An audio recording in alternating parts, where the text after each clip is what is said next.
are you? Front and centre. Fiona's coming. Oh, I'll introduce Fiona, is our operational manager of the acute inpatient service in Alfred Psychiatry, and she'll be our MC for our next segment, which is our great debate. Welcome, Fiona. Excellent. Thank you. Our esteemed panellists, come forward.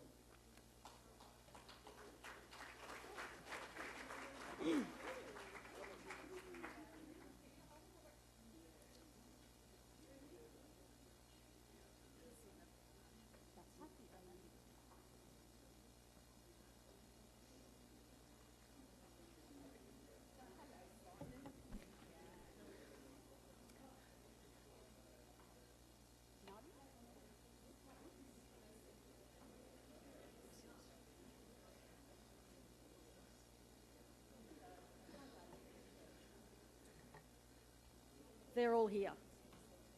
Good afternoon and welcome to all of you here for this afternoon's panel discussion. My name is Fiona Whitecross. Thanks, Violetta, for introducing me, and I have the privilege of moderating this afternoon's discussion on the topic, should everyone be treated the same? A much smarter, world-famous women's mental health researcher was asked to moderate this panel today, but unfortunately she couldn't make it. So you have me, the less researched, clearly not famous mental health nurse operations manager from inpatient psychiatry. I was referred to actually by one of my panellist peers here as the token white Anglo representing the dominant culture. he shall remain nameless. Let's start by introducing this sassy bunch. And before using the word sassy, I thought I probably should look it up in case it maybe wasn't appropriate. But I actually really like the definition. It means possessing the attitude of someone endowed with an ungodly amount of cool. While simplistic and in no way recognising the individual contributions to healthcare that aptly describes their amount of cool when it comes to their passion and dedication to care, they are a sassy bunch indeed. Let me introduce the first panellist, Indigo Daya. Indigo is the third one along here. Indigo is a passionate mental health executive advocate with a lived experience and is a survivor of trauma. Indigo is well known for her strong advocacy around wanting a changed system, going from a system that tried to control, limit and drug her to one that provides greater choice, trauma-informed, and that shares power with those with mental illness. Indigo's role currently, she's a policy officer. She's gone to the dark side, to the Department of Health, in the mental health and drugs branch. I can say that, I've been there myself. She's also the board director at Pran Mission and an adjunct research fellow at Swinburne Uni. You can follow Indigo on Twitter. She has the most followers of all of the panellists. She has over 300 followers. So yes, follow Indigo on Twitter. She has an amazing dialogue there. It's great. The next panellist I'd like to introduce is Dr. Ruth D'Souza. You've already heard from Ruth this afternoon. We were very fortunate to hear her work. Ruth is a nurse, a writer, an academic and speaker with a passionate interest in culture and health. Ruth is a stream leader for research policy and evaluation, as you would have read in her bio, and her research interests are extensive. What I found most impressive was her Aturaya ethnic network that she developed in 2005, which was broadly recognised for its outstanding contribution to race relations in New Zealand. The next panellist I'd like to introduce is Enrique Van Dunham. Enrique has the very nice coat. I quite like that. He's a peer support worker for Summit and has a lived experience of substance misuse and mental health issues. Enrique, through his lived experience, has developed a deep understanding of mental health and addiction. His recovery journey and story provides inspiration which is sought from wide and far. Enrique doesn't have a Twitter account, but he told us he is pre-contemplative. Sudeep, Dr. Sudeep Saraf, sitting at the end there, the very tall man. Head of Community Program at Alfred Psychiatry. Sudeep is a crab-loving psychiatrist, crab lasagna-loving psychiatrist. That's a story for another day.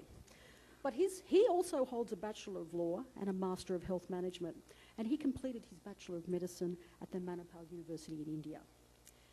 His most recent publication in 2015 in the Australian-New Zealand College of Psychiatrists Journal stated that advanced statements are welcome and a key step towards recovery-orientated service, and challenge healthcare providers to step up with more sophisticated systems and processes to support this in everyday care.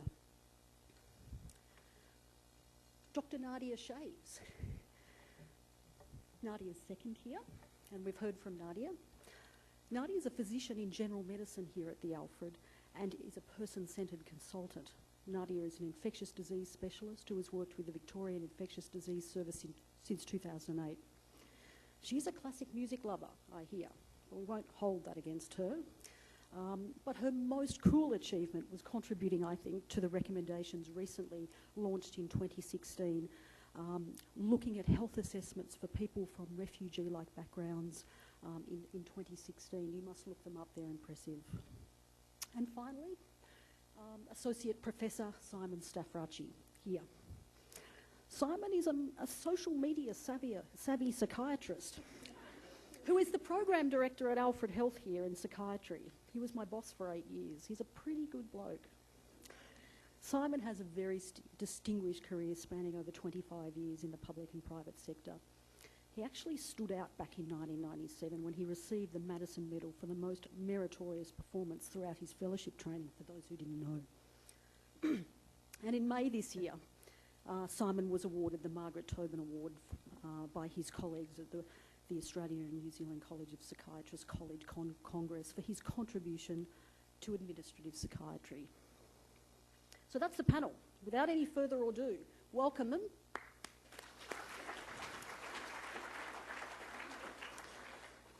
Let's kick off with a pretty broad question to this panel. The topic: should we all be treated the same? In mental health care, what does this statement mean to you? Indigo, can we start with you? Is that because, you know, I'm always opinionated? By the way, this is nicotine gum, so I hope you'll excuse me chewing on a panel. Ask me the question again, Fiona. What does... In mental health care, what does the statement, everyone should be treated the same, mean to you? I think my first reaction is, almost, if I go to the extreme, it's sort of nonsense, no. When I think about equality, I think about equality of outcomes and what happens in our lives, which means that actually we need to access different things. Different people need different things depending on structural, social barriers, the experiences we've had in our life.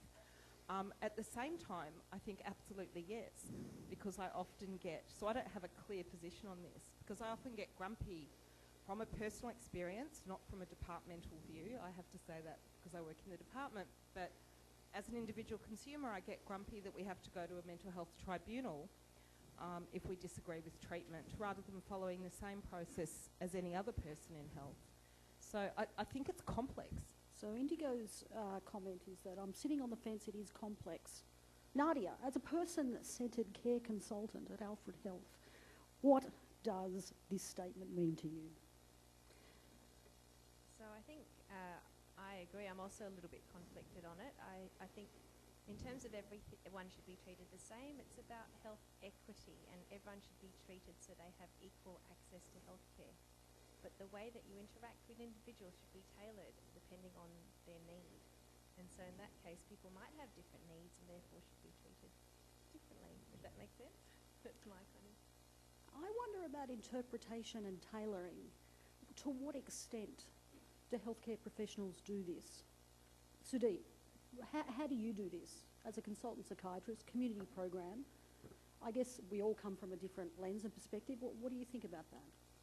Look, I mean, if I were to answer the question, should everyone be treated the same, I would say yes.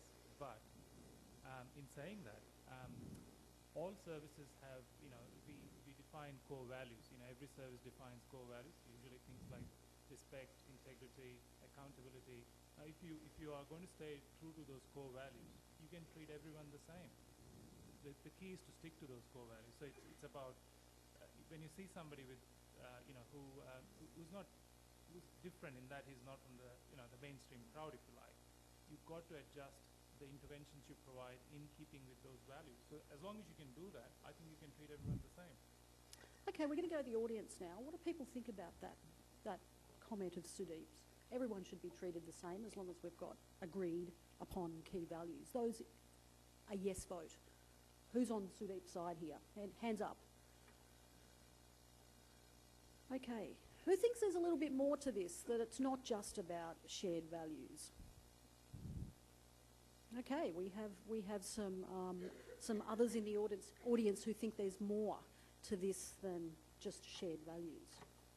Enrique, can we hear from you about should we be treated the same? What does it mean to you? And if you could pick up on this slight controversy we have here around are we all treated the same? Is it just about sharing values, or is it more than that? Well, I guess we all agree here that every individual has their own individual needs. I remember I was at the Human Rights Commission, and we used to say we're not all the same, but we're all equal. So that's another aspect. So, and because we're all equal, because we're all human beings, just like Sandeep said, we all deserve to be treated with respect. We all deserve to be treated with dignity. I mean, should I have compassion on black people or not? Maybe not. Should I have compassion on somebody just because they're female? Necessarily, but I guess that compassion thing should be extended to everyone. Okay, so despite obviously the individual needs. Enrique is talking about individual needs and having a shared set of ways of approaching this. I'm interested now in the audience, and some of those people who put their hand up earlier and said there's a lot more to this than shared values. Would someone who put their hand up like to pose a question to the panel regarding their perspective?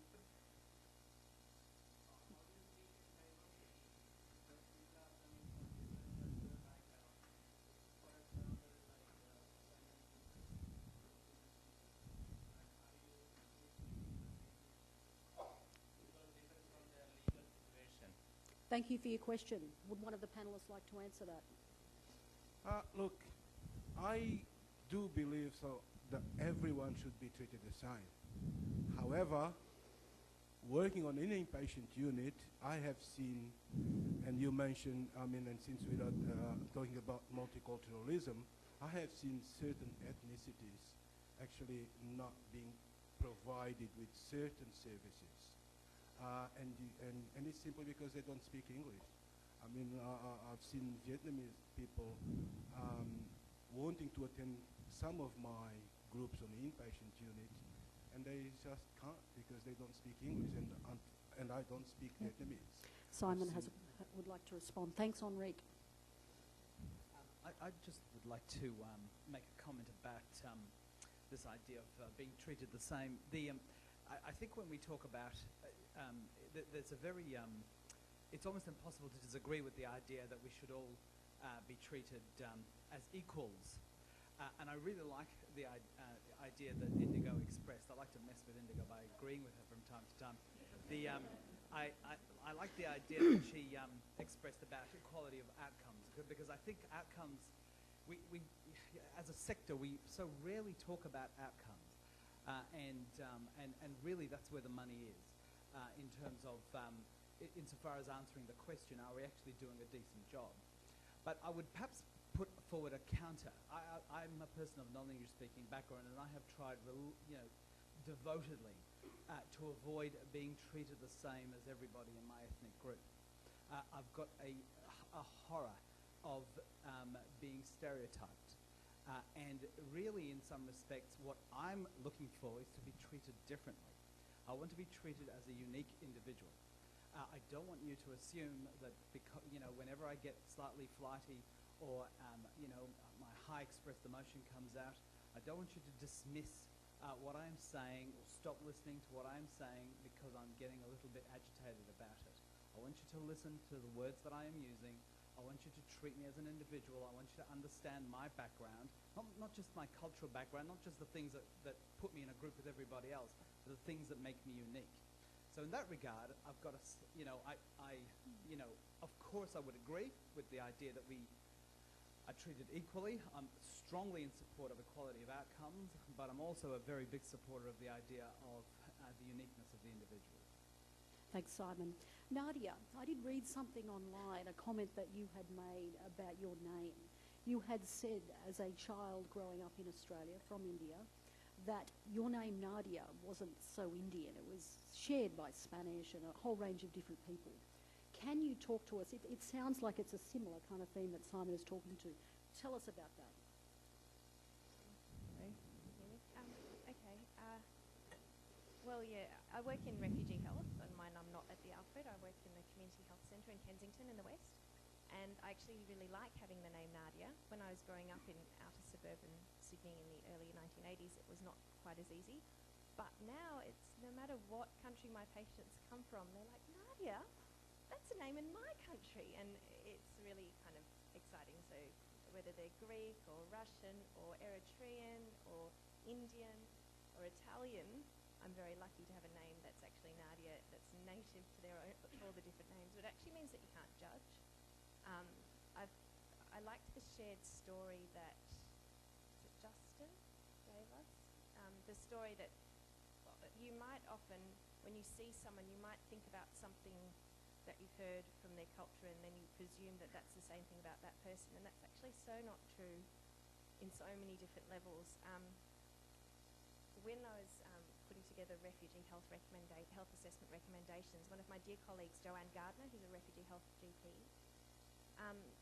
has a bit of a mnemonic to help people when they're talking about diversity and how to address diversity. How can you be culturally competent in all these different cultures? And it's actually about ask, A-S-K. And the A is actually for asking people where they come from, what their interests are, what their goals are. The S is for screening and offering medical care as you know, fits in with their needs. The K is for kindness. And I think if you go with that mnemonic, you can't get it too wrong because you're coming from the right place and you're just being open rather than coming in with your own preconceived ideas. Thanks, Nadia. Ruth, we'd like to hear from you about what this statement means to you. Should we all be treated the same? You work with refugee, your research looks at these issues. What is it about this question that stands out for you? I'm really interested in the idea of the implicit service user, because I think, you know, it's a little bit like when you read a book or when I read a newspaper, and then I'm suddenly othered when I read the text and I realize that actually what's being written is not being directed to me. In my research, I've become really interested in who is the implicit user of the services. And if we think about mass customization, as I was showing in that slide, you know, it's been about a universal person who's usually been middle class, straight, Anglo. And so I kind of think if those are the foundations through which the system was developed, and I guess I'm thinking about history. So the history of the hospital comes from England and then was imposed over traditional ways that people might have maintained their health and well-being in this land.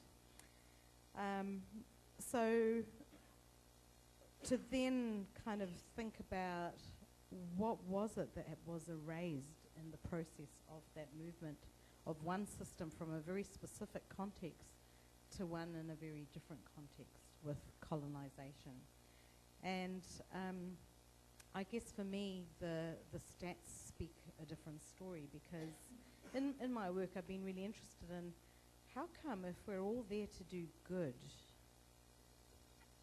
the health outcomes are not the same for everybody, you know? So we know that if you have a mental illness and take medication over a significant part of your life expectancy is going to be reduced by 20 years. If you're Indigenous, you're going to live for 16 years less than the rest of the population. So something's happening in terms of the broader social determinants of mental health, but also something's happening once people enter the system. And so I guess what I see about the factory, it's a little bit like the university factory in that you get a whole lot of different raw materials, and then what happens is they're kind of shaped through a process so that they produce the same standardized nurse, OT, whoever and whoever. In that standardization, something is lost. And I see a parallel in the health service where the system is not designed for difference. I was just thinking about your comment about groups, you know. If we were to have equitable outcomes, maybe the factory system isn't the one that we need, you know. Maybe thinking about architecture in my earlier presentation, it's about saying maybe there's a different structure that would enable people to have the unique things they need for their wellness. Thanks, Ruth. That was a Indigo. very long answer. Indigo, you wanted to comment. I did, yeah. Thank you, Ruth. You helped me to clarify my thinking there. And I think what I'd love to see is an equal amount of customisation for every person. Perhaps that's what the equality is about. Because what I was thinking about, and I was thinking as well around this idea of shared values, and I think there are some values that are shared, but I think there are some that are not shared. And I think there are also certainly beliefs and experiences in the mental health context that are hugely variable, that the mental health system and consumers, I identify as part of the consumer movement, have very divergent views on. So I gather regularly with other people like myself who've used mental health services for a long period of time, and now we work in the sector to influence change. And my experience was that largely mental health services were unhelpful because they medicalised what for me was an experience of trauma. And so I found my healing outside of traditional mental health services. I know other people, close friends, who found enormous healing from mental health services, from medication, and found their diagnosis helpful. I have another really good friend whose meaning is about spirituality. And so he found mental health services unhelpful, but he's connected with others who find a spiritual meaning and value in his experiences that have been called psychosis, but he now calls spiritual experiences, and he lives a great life and is very successful. And there's many other variations as well. I think mental health is far more subjective than we're often willing to admit. It's not an objective, discrete part of healthcare like other parts of health. And I think it challenges systems that like structure to respond to that. But if we could be more individualised in understanding people's experiences and beliefs and respond accordingly, we could do a lot better. Thanks, Indigo. So we've heard from all of the panellists and one audience member about should we all be treated the same and what does it mean to you.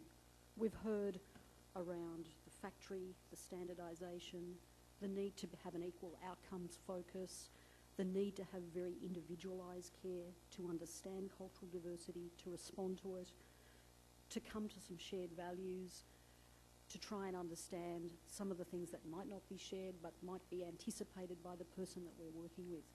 At this point, I'd like to throw to the audience, is there anything our panellists have missed in this question? Any questions the audience might want to ask the panel before we move on to the next question?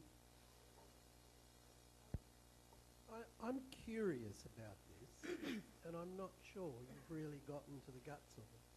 I turned 14 in 1967, and I went to school with a number of people, and I had a number of friends who were Aboriginals.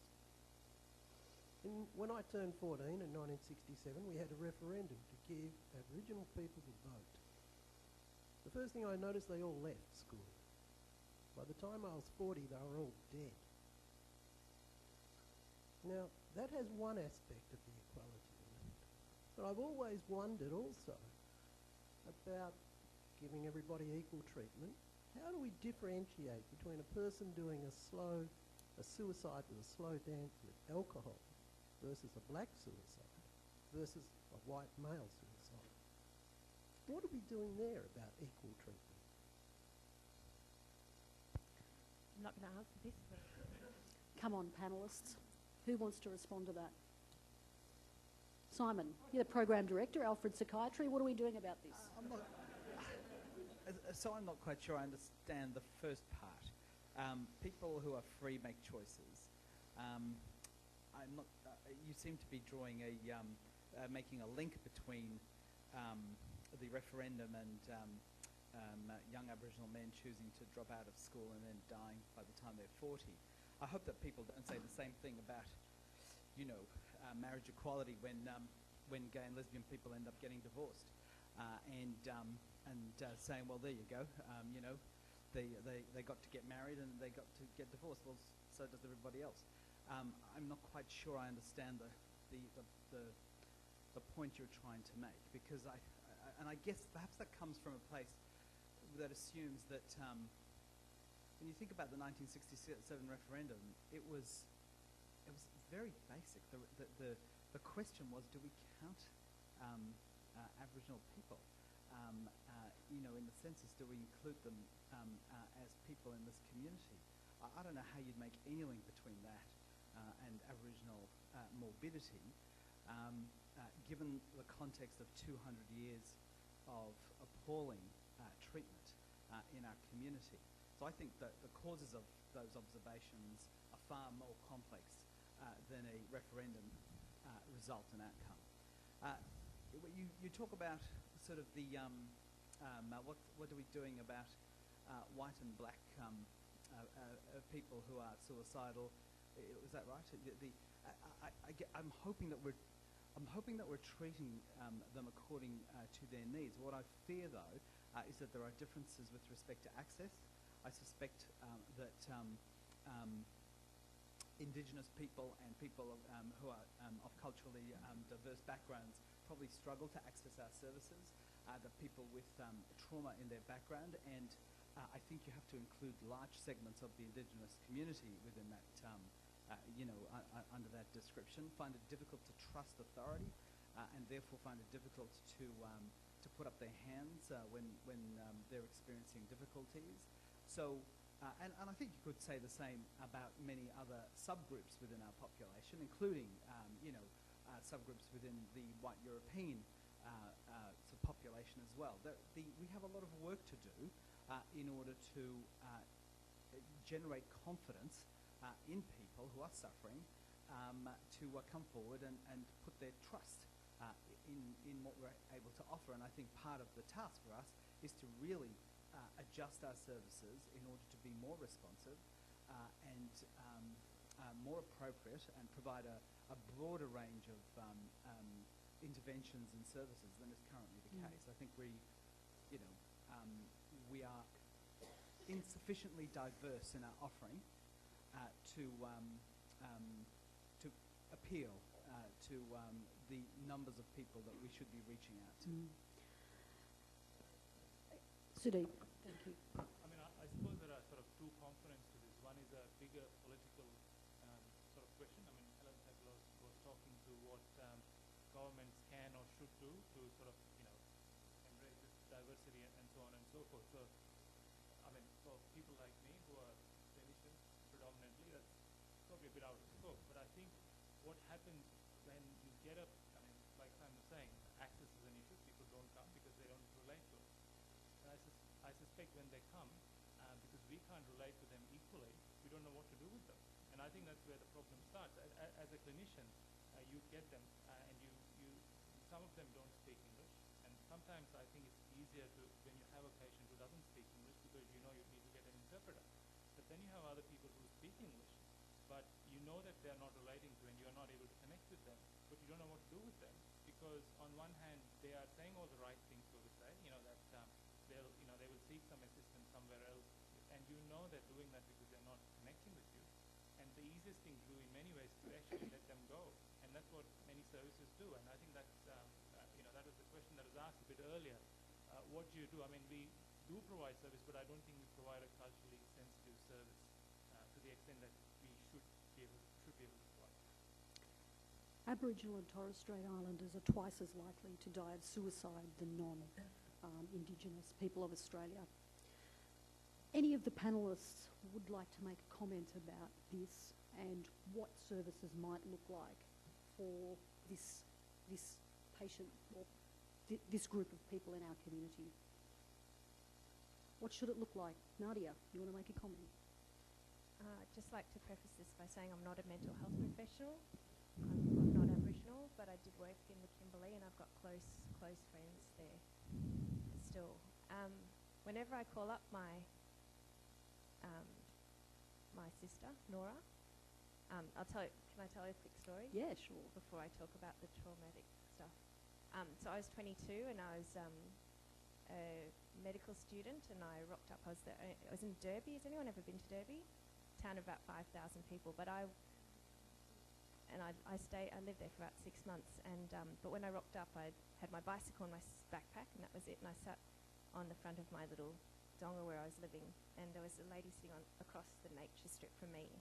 And I said, "Oh, hi, I'm your new neighbour." And she said, "Oh, I'm just house sitting, but who are you?" I said, "Oh, I'm Nadia, I'm a medical student." And she said, "Oh, where are your mum and your dad?" And I said, "Oh, they're in Melbourne." She's like, "And do you have any sisters?" And I said, "Yeah, I've got 2. And she said, "Where are they?" I said, "Oh, they're in Melbourne." And I said, she said, "Do you have any brothers?" I said, "No." And she said, "So you're here on your own?" And I said, "Yes." And she said, "Don't worry, we'll look after you." So she's my sister. She's now, she studied to be a nurse in the Kimberley, but she ended up working in a mine because it was better paid than being a nurse. She was one of the first nurses in the Kimberley. She's got 4 kids, 6 grandkids. But every time I call her to talk to her, to say, "Oh, how are things going?" she has been to a funeral. She's been to a funeral every time I talk to her. She's usually been to a funeral, probably 1 funeral every week or 2. Always young people, always suicide. She lives in a remote community that's about, it's only about an hour south of Broome. Who's been to Broome on holiday? A lovely holiday place. But I cannot even begin to understand the trauma that her community goes through. I've had 1 friend commit suicide, and I've had a couple killed in car accidents over my whole life. And they were traumatic for me. I could not imagine what it would be like to live through knowing someone dying every single week. And they're the sorts of traumas that people go through. I mean, we can't even talk about access to healthcare when you look at that. Not only that, but the incarceration rate of people in her community in jails is just, it beggars belief. You wouldn't even begin to imagine how to deal with mental health services when the incarceration rate is so huge, and that's the best option for some people from their own perspective, because at least they get to work out in a gym and get fed 3 meals a day. That's all I'm going to say. I don't have any answers, but I just don't think that we sitting here in Melbourne can even think about it. Indigo. Thank you. I'm not an Aboriginal Australian. I'm not going to speak for Aboriginal people, but I'd like to say something as someone who's been a marginalised person. And that's to point people to this concept of co-production that's already in the process of being colonised and co-opted and turned into... who here's heard of co-production, by the way? Can I see a show of hands? Okay, and who hasn't? Okay, cool. So about half and half. It is not engaging with people in the way that we've always done. It's actually about the co-production, if you break it down, means co for consumer, produced, as in the people who are going to use the services that we offer being a key part of working with us to understand the original problem and need, all the way through design and planning and delivery of services. And to my mind, for all marginalised groups who use mental health services or any other health service, this framework, this different way of thinking about designing and delivering services is where we've got the gap. And it's tricky because what co-production asks people in situations of power to do is to give up a fair amount of that power. And that's a challenge for government, that's a challenge for the medical profession, for institutions, for funders. But ultimately, it subscribes to the idea that people and communities have important, essential information about what they need that no one else holds. And if we can bring that concept into our service design and delivery, we can get better outcomes for people. Excellent. Thanks, Indigo. Enrique, tell us about your work as a peer worker, working alongside people and picking up on Indigo's point around co-design and what you've noticed as a peer worker in terms of improving the system from your own experience. It is not easy. I've been doing this for over 6 years, and I had to walk on eggshells. And when I say that we should all be treated the same, I'm saying is that everyone should be able and entitled to hold an opinion without being put down. To an extent, consumers, look, you know, I've used substances for over 40 years. Is there any doctor here that could come and teach me anything about marijuana or ice or... You know, so what am I saying? Am I saying that I am the only expert? Not at all, because, you know, if I turn to my left, there's then a doctor that can help me. For example, detox or withdraw from those things. But, you know, again, it's a co-production or a collaboration thing, you know. So I many times wasn't allowed to actually even have an opinion, to be able to say, look, you know, I'm on the ground. I work on the inpatient unit, on the acute. And unfortunately, I have a fantastic team behind me, Team Summit, Substance Use and Mental Illness Treatment Team. Now, where everyone there has a belief that hope is real and that people do recover. I mean, we saw from some VTMH today information about, you know, collaboration and co-production and all of those things. And yeah, beautiful. But the end game is the consumer, you know, because, you know, and their families. Because if the consumer doesn't receive the service, just like the Aborigines, you know, were they treated with dignity? Definitely not, you know, and I can, you know, I'm familiar with that because I'm a black man. I come from Africa. You know, I was treated, you know, in the same way that they sort of treated here the Aborigines. I was told that, hey, you're a black guy, you're never going to be anybody.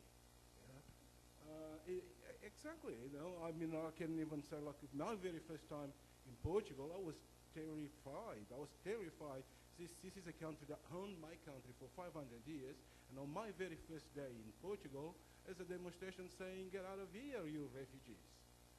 You know what I'm saying? And then I get outside, and this is while I'm still in the airport. Then I get out, this is the funny part. When I get out outside the airport, I see white men sweeping the street.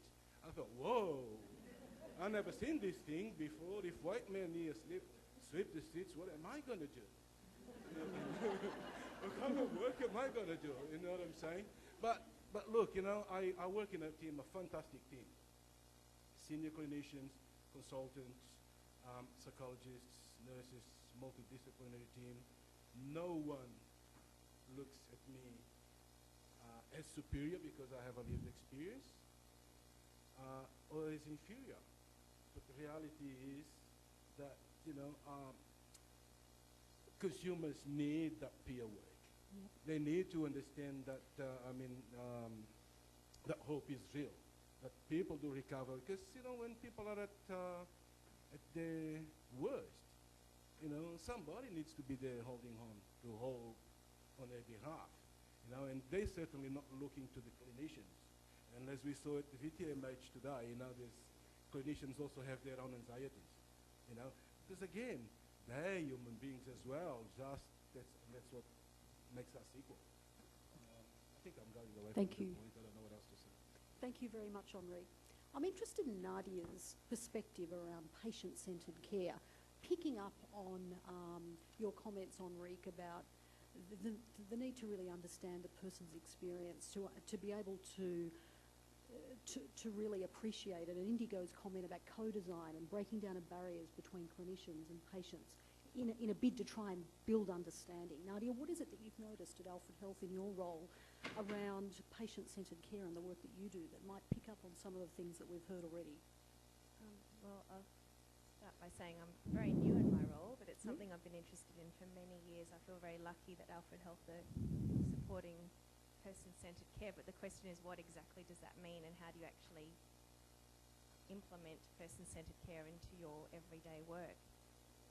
For me, person-centred care is personalised, it's coordinated, but it's enabling, and it's actually putting the client first, as they should be. And it surprises me so much that you feel like you're an inferior in your team. I thought you would be like the person that everyone... Oh, good. In the system. Yeah, but it's like, I think without our patients, we are nothing. And I think we need to actually start by asking people what their needs are. And I think in terms of outcomes, we need to ask people what their outcome goals are as well. What do people, we can't judge people by what we think our own outcomes for them should be. It's much easier to say this than to do it, and I think we're continually self-reflecting, working out how we can better do things. I don't think there's a blueprint for how to do it. I think we're all starting to learn, and it starts with listening, and it also starts with if we've got our own medical thing. If someone comes in with a chest infection, you know, they do need the antibiotics to get them better, but it's about being able to explain what they've come in with, why you're doing what you're doing in a language that people can understand and they can relate to, and then you can answer that question about that they might have. If, you know, give them the chance to ask, when am I going home, or how long is it till I get better? If I could just ask either Sudeep or Simon what person-centred care looks like from a psychiatrist's lens. How do we do this at Alfred Psychiatry? How do we do it in Alfred Psychiatry? I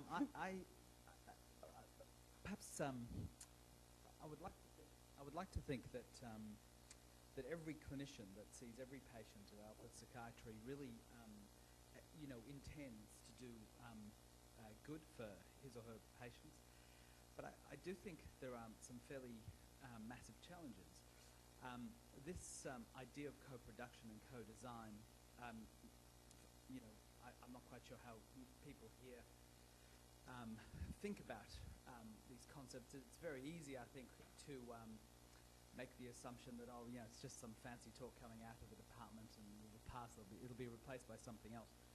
The co-production piece is really, in mental health, is simply, I think, a reflection of a much broader social change. This is, and in some respects, I think we have to understand it, we have to embrace it, we have to master it, because this is the way in which all social policy, I think, is going to be undertaken in the future.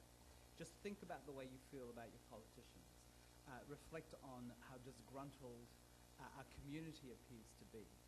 This is all about the fact that we are resisting this idea that there are experts that can tell us how to live our lives, that can tell us what priorities exist, that we are forced into binary choices between this party and that party, when in fact what we want is some grey in between, and we want a bit of this and we want a bit of that, and we don't seem to have a really good mechanism to make ourselves heard within our social milieu. Now just imagine what that's like when it impacts upon your own life, when it impacts upon your health, when you are a frequent user of health services, and you have experts who tell you what is best for you.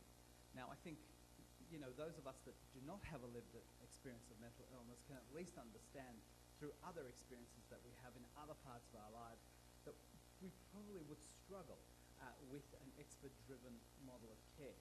So I think, I'd like to think, because I fancy myself as a trained expert, I have a university degree, I'd like to think it's still worth something. But I'd like to think I still have a place within this endeavour. But I think increasingly it is as a partner, and I as somebody who walks along with patients, and maybe even that term now is not the right thing to be using anymore. But just one last thing I'd say, this shift in perspective, I think, is one that we are just beginning to embark on. I don't present myself as being sort of the finished item in this regard. I think that our services are coming to grips with what this actually means, and I think we are really bedeviled by the challenge of engaging individuals who are difficult to engage and who are very clearly causing themselves harm and threatening other people as well. And regrettably, I suspect that the measures that we put in place in order to deal with clients in that circumstance regrettably end up shaping our entire model of care, and that is inappropriate. And I think learning how to become much more nuanced, learning to listen, is something I think that we are still challenged by still need to reflect on and work with our consumers and their families and their carers in achieving. Thank you, Simon. At this point, we've got 10 minutes left. I'm keen for the audience. We're over. The clock's slow.